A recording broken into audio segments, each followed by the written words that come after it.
So that we can now bring in our first guest of the show today, Mr. Joel Berry. You will recognize him from such episodes as the 2017 National Championship, being a Final Four Most Outstanding Player, ACC All-Conference honors, you name it.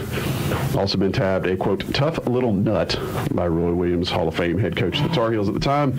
Joel, how you doing, man? I'm doing great. How about yourself? Man, if I was any better, I'd be you. I appreciate you coming in on a Saturday morning and spending some time with us. Listen, you're now on our side of things, being an analyst for the ACC Network. You've done some color for some games this year.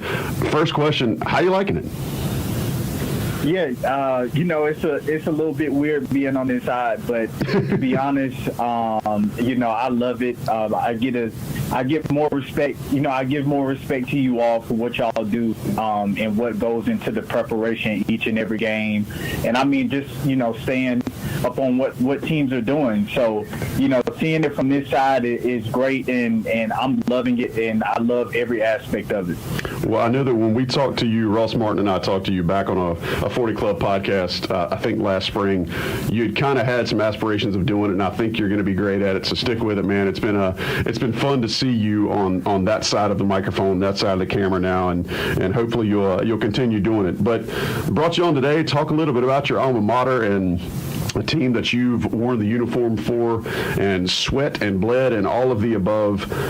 I want to get, if you can, think about what if you've got to condense what this team is right now on January the 29th into one sentence, what would you say about them?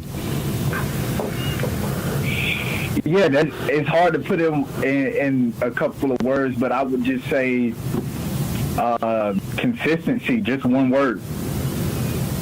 In a sense that they lack it? Is that kind of what you're getting at? Yeah, they lack, it's inconsistent, rather I would say. And, saying that, they need to be more consistent. And I just believe that's the biggest thing, as far as defense. And I've been telling people they don't need to be the best defense. They don't need to be a top-tier defense. They just need to show resistance. And just because their offense is so great, they have all the players that you need and what coaches want as far as players shooting. They got the inside play, they got the outside, but it's just showing resistance on the defense. So I think if they can get more consistent on that end, they will continue to make strides. Yeah, it's one of the things we've talked about here on the show, and you knocked it out of the park on that one, is that this team is consistently inconsistent, and you never know what you're going to get out of them. And to your point, it feels like if they could just modify some things to where you know what you're going to get from each player and what you're going to get as a collective each night, it would probably make their lives a little better. When you were playing, which again wasn't that long ago, and it blows my mind that it blows my mind to see you like out in the real world now, but when you were playing, how did you guys handle situations where your legs were gone? A lot of times you have that in the tournament, but the Tar Heels are dealing with that right now in the middle of the season, facing 3 games in a really, really short span of time. What are some things that you guys would do inside that locker room to help get you through some times where your legs may be gone, your body's just beat up, and you're absolutely exhausted? Yeah, and I've noticed that, that's tough, with all the COVID and the rescheduling games. Luckily we never had to go through that, but I feel a little bit for the guys. But we all in our careers had, times where we had, 4 games in 10 days. So the thing that we would do is, and for me, what I would do as as a leader and just, the way that I approach each and every day was I just tried to lead by example and just tried to stay. I did it for myself, but it would affect others, staying in after practice and getting in the cold tub. We're at a school where we have the ability to be exposed to those types of things and, those recovery things, whether it's cold tub, whether it's getting in the recovery boots. Those are the type of things that you have to do. And I know nowadays it sounds so cliche when they tell you have to have, the professional approach to the game. But you really do, regardless of being a professional. You have to understand that you're playing at such a high level and that recovery is a big thing. I mean, I always think about LeBron spending $1 million hey, we're in college. You know, you're not going to be able to spend $1 million, even though you might now with the NIL. But you know, you have to be able to go and do those recovery things that will allow you to be able to produce at the level that you want to, especially during the ACC. And we're talking with Joel Berry, now an ACC Network analyst, national champion for the Tar Heel basketball team here on Inside Carolina Live. Hey, Joel. Kirsten Clark here, video intern with Inside Carolina. I know you played plenty of rivalry games in your career as a Tar Heel. Of course, big game today against NC State. What do you think the key today is for UNC to get this win that they need to have against State? Yeah, I think this is huge for them. They're 6-3 right now, and I think that, you know, as we're getting close to the end of ACC play, you know, 10, 11 games left, these are one of the games that you want to win, and first and foremost is NC State, so you definitely want to win that game. But regardless of that, it's at the point now where, you know, NC State is a team, they, you know, they've been battling quite a bit with losing Manny Bates at the beginning of the season. So this is a team that's coming in hungry and ready to play. North Carolina 11-0 at home, so I believe they will take care of business. But these are one of the games that you want to win to be able to get to 7-3 and compete and put yourself in a good place coming at the you know, going down the stretch and coming to the end of the ACC play.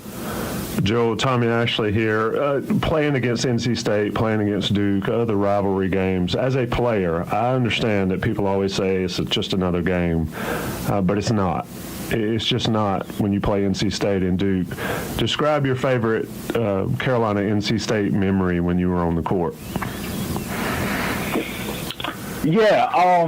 Yeah, you want to approach it just like it's another game, but as you mentioned, it's really more to it, especially when you get into North Carolina and you want to win those games. My favorite memory, I have two. You know, we beat North Carolina State by 55 or 50. So I mean, that right there describes itself. But also too, there was one game when we played over at NC State, and I think Godfrey was like on the verge of getting fired. And yeah, that game right there was the game that really just solidified his, you know, moving on from the program. So, yeah, that game was also special as well. Let me ask you a follow-up. You mentioned leadership earlier, and I don't think there was any doubt that when you were on the team, especially your senior year, who the leader was for Carolina, and it was you.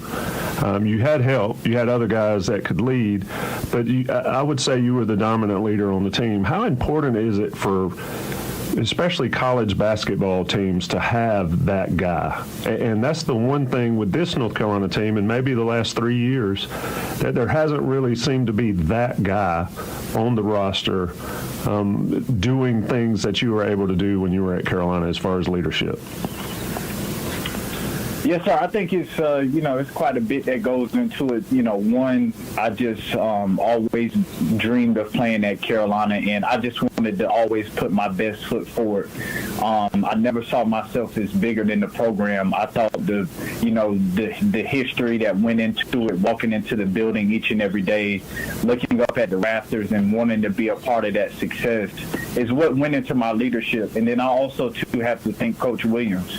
I wouldn't say that I was the best leader at times, but I think my competitive nature, as everybody could see in my game, you know, I wanted to always be the best at whatever we were doing. And sometimes that wouldn't come off the wrong way, but that's why you have a great coach, and that's why you have, you know, Coach Williams there. And there were plenty of times he pulled me to the side and said, hey, I understand how competitive you are because that's what makes you who you are.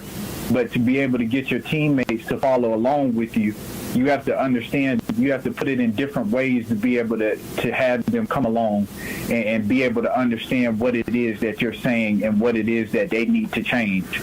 And throughout my career, that's what made me such a great leader, was I took those lessons where I might have been, you know, not the best teammate, but I went to those guys and said, hey, look, I didn't mean it that way, but this is what I want and this is what you need to do because I know you can do it.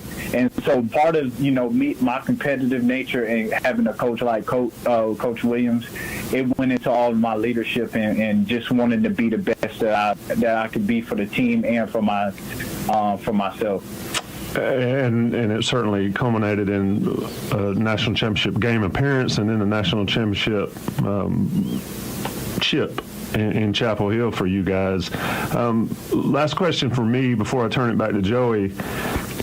R.J. Davis and Caleb Love are lead guards, but neither are really true point guards. You and Marcus Page, when you were there, were able to share the basketball and play together in sort of that lead guard role for Roy Williams. Is it difficult being a guy that likes to have the ball in his hands to have another guard back there, similar to when you had Marcus? I mean, y'all are able to do it and do it well, obviously. But do you see some of those struggles maybe with Caleb and RJ in that, like, who's running it, who's off the ball, and how that's played out this season? Because their play has been a big part of the inconsistency we're talking about. But when they're good, they're really good. Describe being that guy out there when you've got another running mate with you that's just as good or just can be as good with the ball in his hands. Right.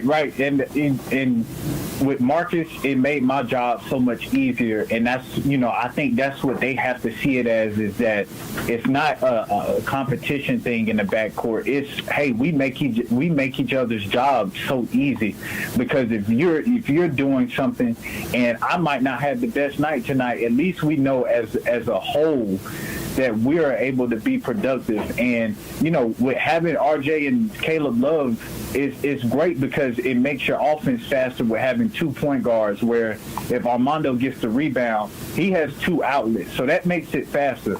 And that's why I love playing with Marcus. But, I feel like, they just have to understand, and what me and Marcus did quite a bit was just talk like, hey, dude, what is it that you expect from me?